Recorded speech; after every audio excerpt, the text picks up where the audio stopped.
1813 ईस्वी के चार्टर अधिनियम के बारे में बात करते हैं।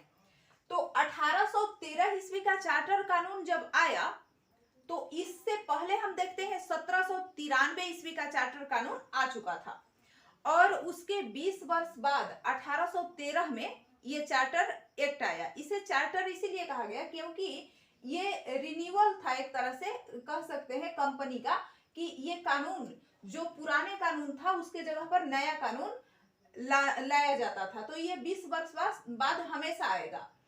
तो किसी भी, जैसे आपका बाइक है तो आप हमेशा क्या करते हैं कि उसका रिन्यूअल करवाते हैं, वैसे ही हर चीज का रिन्यूअल होता है। यानी तो ये भी क्या था, चार्टर्ड कानून के तहत कंपनी का रिन्यूअल हो रहा था, कंपनी में कुछ बदलाव किया जा रहा था। तो इस तरह से हम देखते हैं कि जो ईस्ट इंडिया कंपनी है तो उसको रजिस्टर करवाना पड़ता था जा करके कि हाँ अधिकार प्राप्त करना पड़ता था, क्योंकि कंपनी को एक अधिकार प्राप्त था ना भारत में।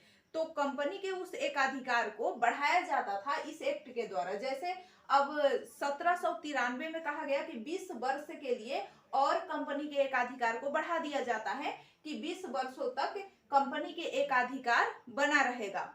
लेकिन यहाँ पर 20 वर्षों तक कह दिया गया था, इससे साफ हो गया था कि 20 वर्ष बाद इसे समाप्त कर दिया जाएगा। और कारण ये था कि बहुत सारे लोग विरोध कर रहे थे। 1793 में जब एक्ट आया था, इससे पहले 20 वर्ष पहले, तब ही विरोध हो रहा था। सभी लोग कह रहे थे कि हम भी जाएंगे भारत में व्यापार करने, हम भी जाएंगे। जो भी व्यापारी थे वो चाहते थे कि हम भी मुनाफा कमाए। भारत से ईस्ट इंडिया कंपनी इतना मुनाफा कमा के मालो माल हो गई और हम लोग गए ही नहीं।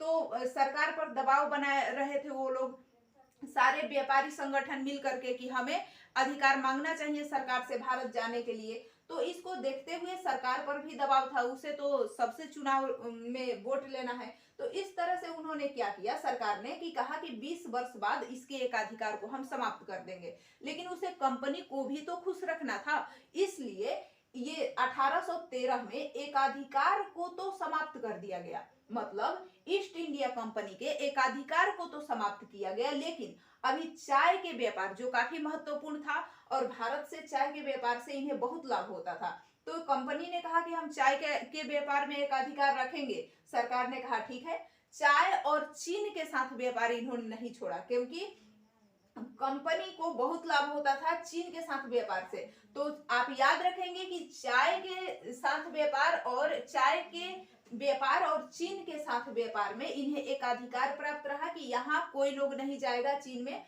और चाय के व्यापार में कोई हस्तक्षेप नहीं करेगा। चाय का व्यापार सिर्फ और सिर्फ ईस्ट इंडिया कंपनी करेगी। अभी तक ये है 1813 तक।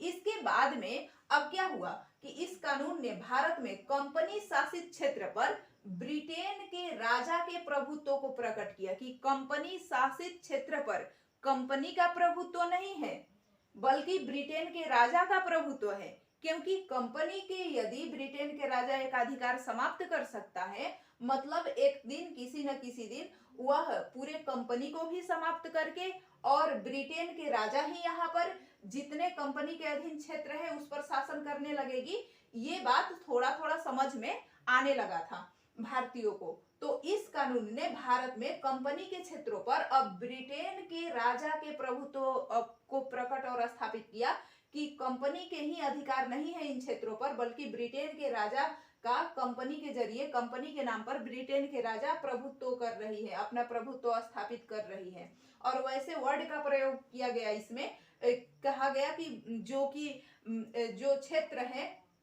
तो उस कंपनी अधिग्रहित क्षेत्र को इसमें कहा गया कि ब्रिटिश शासन के अधीन वो क्षेत्र है। तो हम देखते हैं कि ईसाई मिशनरियों को भारत आकर लोगों को प्रबुद्ध करने की इजाजत मिली।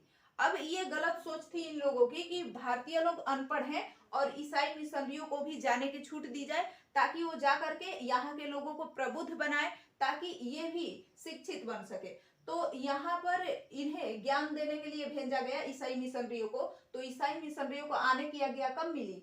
1813 में। इससे पहले ईसाई मिशनरियों को आने की आज्ञा नहीं थी।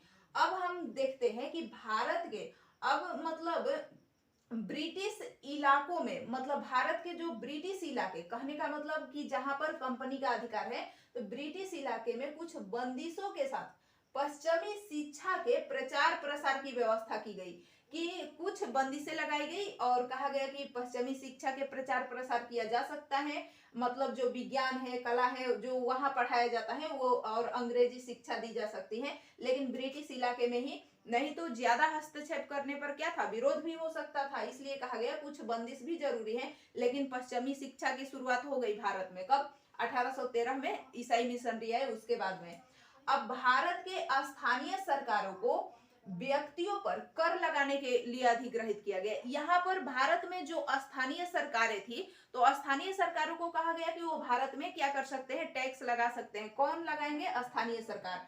तो स्थानीय सरकारों को टैक्स लगाने की ये काम सौंपा गया कि स्थानीय सरकार टैक्स लगाएगी, यानी लोगों से टैक्स कौन वसूलेगा, स्थानीय सरकार, न कि ऊपर के अधिकारी। तो इस तरह से, और कर के भुगतान न करने पर, अगर कोई कर का भुगतान नहीं करता है तो दंड की भी व्यवस्था की गई, कि उसे दंड भी दिया जाएगा। तो यहाँ पर स्थानीय सरकार, यानी जो कि स्थान छोटे लेवल पर जो सरकार थी, तो स्थानीय सरकार को ये कहा गया कि वो कर वसूलेंगे, और कर का भुगतान जो व्यक्ति नहीं करता है तो उसे दंड दिया जाएगा। 1813 से पहले कर के भुगतान न करने वाले को दंड देने की कोई व्यवस्था नहीं थी।